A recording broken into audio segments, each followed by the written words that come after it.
آپ دیکھ رہے ہیں sidqtv.pk۔ بسم اللہ الرحمن الرحیم۔ السلام علیکم ورحمۃ اللہ وبرکاتہ۔ ناظرین کرام، میں ہوں جاوید الحسن اور آپ دیکھ رہے ہیں sidqtv.pk۔ ہمارے چینل کو سبسکرائب کر کے ویڈیوز کو لائک ضرور کیا کیجیے اور ویڈیوز کو مکمل دیکھنے کے بعد اپنے چاہنے والوں تک ضرور شیئر کریں تاکہ داستان حقیقت آپ تمام دوستوں تک صحیح معنوں میں پہنچ سکے۔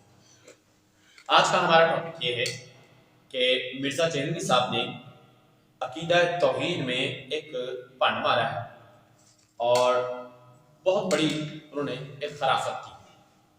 واقعہ سمجھ لیں، پھر اس کے بعد میں آپ کو سمجھاؤں گا کہ بیسک حقیقت کیا ہے۔ انہوں نے جیلم اکیڈمی کے چینل سے ایک بات کہی، وہ کہتے ہیں کہ ایک شخص بیان کر رہا تھا کہ حضور سیدنا غوث اعظم رضی اللہ تعالیٰ عنہ منبر پاک پر تشریف فرما تھے اور انہوں نے یوں آگے ہاتھ کیا اور کچھ دیر بعد اس ہاتھ کو واپس کھینچ لیا۔ وقت گزرا، ایک قافلہ آیا اور انہوں نے حضور سیدنا غوث اعظم رضی اللہ تعالیٰ عنہ کے قصیدے پڑھنے شروع کر دیے۔ اس قافلے والے سے پوچھا گیا تو انہوں نے کہا کہ جی ہماری کشتی دریا میں ڈوبنے والی تھی اور حضور غوث اعظم رضی اللہ تعالیٰ عنہ نے ہمیں بچا لیا اور وہ پورے کا پورا قافلہ پانی میں بھیگا ہوا تھا۔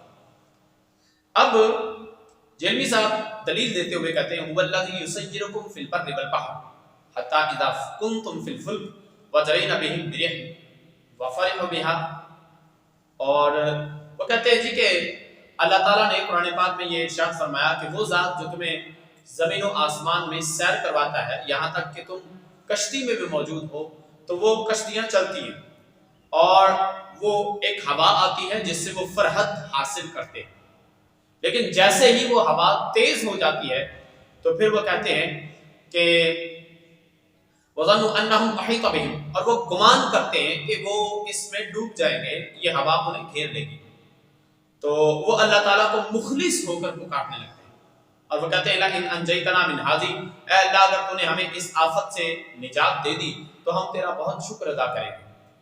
اور اسی سے اگلی آیت مبارکہ میں وہ کہتے ہیں جی کہ اللہ تعالیٰ نے فرمایا فَلَمَّا أَنْجَاهُمْ إِذَا هُمْ يَبْغُونَ فِي الْأَرْضِ بِغَيْرِ الْحَقِّ، جب انہیں نجات دے دی جاتی ہے تو وہ زمین میں بے حق ناحق بغاوت کرتے ہیں، بغاوت پر اتر آتے ہیں۔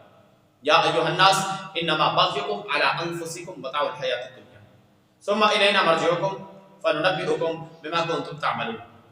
پھر وہ کہتے ہیں کہ جناب اللہ تعالیٰ نے یہ فرمایا کہ اے لوگوں تمہاری بغاوت دنیا ہی میں ہے اور یہ دنیا کا سامان کم ہے، پھر تم ہماری طرف لوٹ جاؤ گے اور ہم تمہیں خبر دیں گے کہ تم کیا کرتوت کرتے رہے۔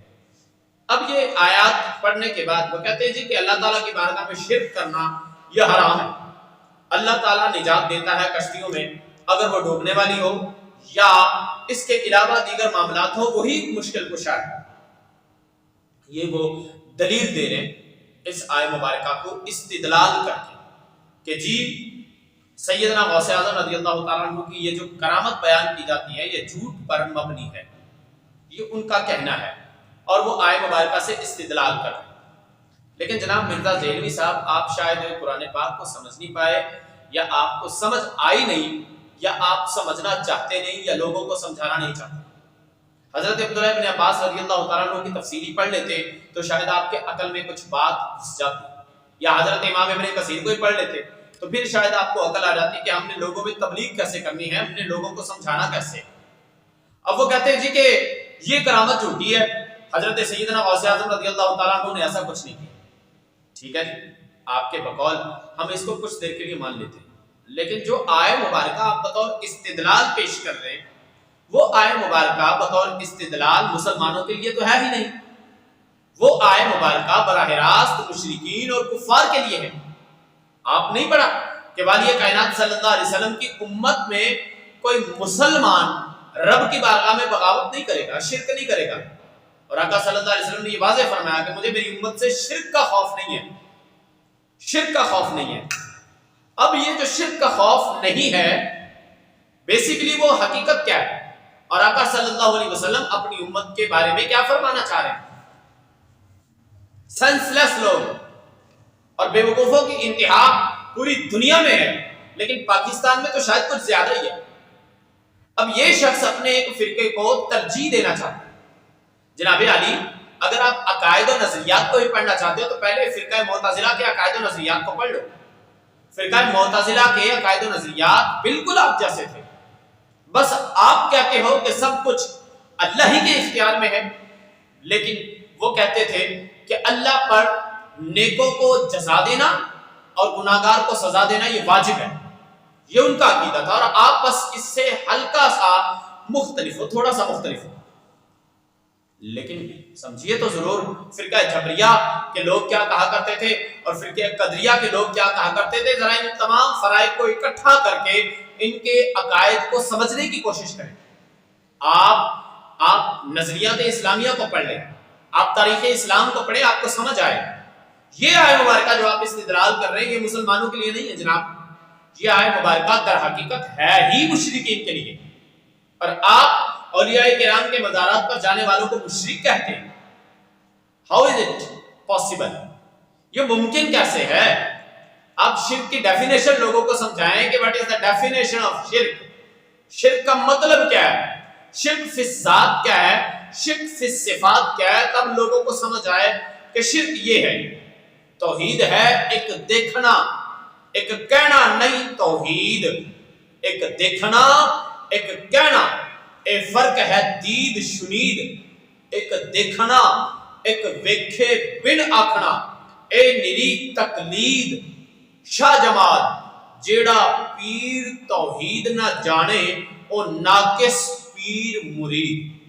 میں نے عقیدہ توحید کی ویڈیوز بنا کے اپنے چینل پہ اپلوڈ کی ہوئی ہیں. مرزا جیلمی صاحب کو اگر عقیدہ توحید کی سمجھ نہیں آ رہی تو برائے کرم آپ مجھے طالب علم سمجھ کر استفادہ حاصل کرنے کے لیے کم سے کم ویڈیوز تو دیکھ سکتے ہیں نا. اگر ہم ڈاکٹر ذاکر نائک کی اسلامی نظریات پر کتابیں پڑھ سکتے ہیں تو آپ مجھے طالب علم سمجھتے ہو. I am only student. آپ مجھے اسٹوڈنٹ سمجھتے ہوئے میری ویڈیوز کو کم سے کم دیکھے تو صحیح.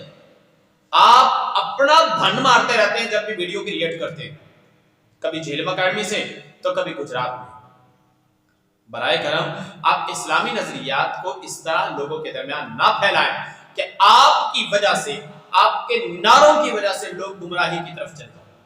آپ کو یاد ہوگا آپ ہی کی اکیڈمی کے ایک شخص نے اکیڈمی میں لیکچر کے دوران ایک شخص نے کھڑے ہو کر کہا تھا کہ میں تو حدیث کو مانتا ہی نہیں، جو بھی دلیل دینی ہے قرآن پاک سے دے.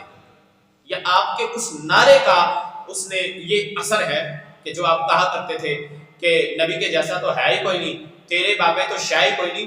یہ جو آپ کہا کرتے تھے نا، یہ اس کا اثر ہے کہ آج آپ کے سامنے لوگ آپ کے سامنے ڈنڈے لے کے کھڑے ہو گئے اور آپ وہاں بول نہیں پا رہے. وہ آپ کو سمجھانے کی کوشش کر رہا ہے ایز اے لیکچرر، اور آپ خاموشی سے دیکھ رہے ہیں تماشائی بن کر. تو برائے کرم اگر آپ قرآن پاک کی آیات سے استدلال کرنا چاہیں تو برائے کرم اس کی تفسیر ضرور پڑھ لیا کریں کہ اس کی تفسیر میں کیا بیان کیا جا رہا ہے. آپ آیت کو بیان کریں کہ یہ آیت مبارکہ محکم ہے، مفسر ہے یا متشابہ ہے، کم سے کم سمجھنے والے کو سمجھ تو آئے. سو برائے کرم آپ سمجھیں اس بات کو. آپ کو پوچھنے والا کوئی نہیں ہے. پاکستان میں بیشتر مفتیان کرام آپ کے پیچھے پڑے ہوئے ہیں، لیکن آپ کو سینس نہیں آ رہی، آپ سمجھنا نہیں چاہتے دین کو. لیکن یاد رکھیے گا یضل بہ کثیرا، قرآن کو پڑھنے والے کئی لوگ گمراہ ہو گئے. کیوں؟ کیونکہ وہ قرآن کے صحیح مطالب اور مقاصد کو سمجھ نہیں پائے. وَیَہْدِی بِہِ کثیرا، اور جنہوں نے اس کو صحیح سمجھا وہ اس سے بہت سارے لوگ ایسے جو ہدایت پا گئے. وَمَا یُضِلُّ بِهِ إِلَّا الْفَاسِقِینَ، اور اس سے صرف نافرمان اور فاسق لوگ گمراہ ہوتے ہیں. آپ کہتے ہیں مشکل کشا صرف رب کی ذات ہے. میں آپ کے ساتھ اگری ہوں، لیکن جس کو رب کائنات اختیارات عطا فرما دے وہ آپ کی مشکل کو دور کر سکتا ہے. اسی لیے ہم اولیاء کرام کو وسیلہ بنا کے رب کی بارگاہ میں پیش کرتے ہیں. یہ وجہ نہیں ہے کہ ہم اولیاء کرام کو اپنا رب بنا کے نہیں پیش کرتے کہ یا گنج بخش میری مشکل کو دور فرمائے. یہ ہم اس حیثیت سے نہیں کہتے کہ وہ رب ہے، نہیں، وہ رب کے ولی ہیں. اور اگر آپ محسنین، مومنین اور مسلمین کی ڈیفینیشن پڑھ لیں گے تو آپ کو فرق براہ راست سمجھ میں آ جائے. آج کے لیے صرف اتنا ہی. جیلمی صاحب کو اگر میری بات سمجھ آ جائے تو صرف اتنا ہی کافی ہے.